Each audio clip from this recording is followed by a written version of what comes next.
దేవుని వాక్యము వినటం ఈ ప్రపంచంలో ఉన్న ప్రతి ఒక్కరి హక్కు. ఆ దేవుని వాక్యాన్ని ప్రకటించటం నీ వ్యక్తిగత ఆధ్యాత్మిక హక్కు. దీన్ని నిలువరించేందుకు చాలా ప్రయత్నాలు, దీన్ని నిలువరించేందుకు సాతాను యొక్క ప్రయత్నం అది ప్రభుత్వ పరంగా జరుగుతోంది, సామాజిక ఒత్తిడి పరంగా జరుగుతోంది, మనకున్నటువంటి డినామినేషనల్ బ్యారియర్స్ రూపంలో జరుగుతోంది. అన్నిటినీ మించి వ్యక్తిగతంగా మనలో మనమే వాక్యము పట్ల మనకు ఉండవలసినటువంటి పిపాస, మనకుండవలసినటువంటి దాహం, మనకుండవలసినటువంటి ఆ కోరిక చనిపోవటం కారణంగా, ఆధ్యాత్మిక పతన స్థితి కారణంగా ప్రజలకుండా ఇవ్వాల్సినటువంటి హక్కును ఇవ్వకుండా మన దగ్గరే దేవుని వాక్యాన్ని నిలువరింప చేసుకునే విధంగా మనం మారిపోతున్నాం.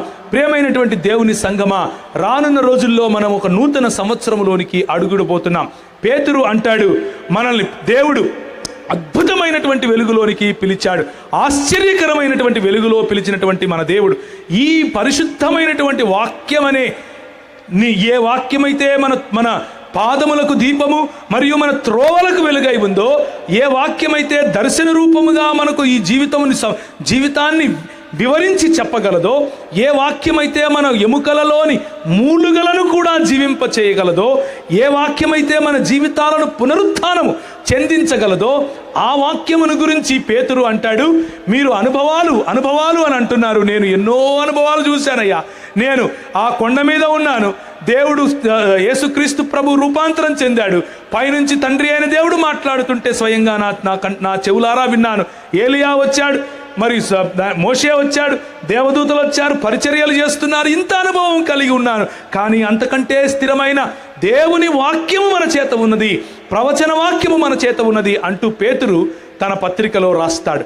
ఎందుకు ఈ మాటలు చెప్తున్నాను అంటే, ప్రియమైనటువంటి దేవుని సంఘమా, దేవుని వాక్యములో గనక మనం వేళ్ళూరి ఉండకపోతే వచ్చే సంవత్సరం అన్నా, కనీసం ఏ కొత్త సంవత్సరంలో అయితే అడుగిడబోతున్నామో ఆ సంవత్సరంలో అన్నా కనీసం ప్రజల యొక్క హక్కును, నీ బాధ్యతను మర్చిపోకుండా అడుగు పెడదాం అని పిలుపునిస్తున్నాను.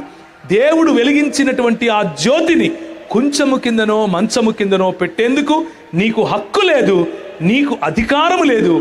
ఇంకొకరు దేవుని బిడ్డలయ్యేట్లుగా పని చేయకుండా ఆపటానికి నీకు అధికారము లేదు. ఇంకెవరైనా పని చేస్తే విప్లవం అన్నది కూడా సాధ్యమే అన్న విషయాన్ని జ్ఞాపకం చేసుకోమని నేను మీకు తెలియజేస్తున్నాను.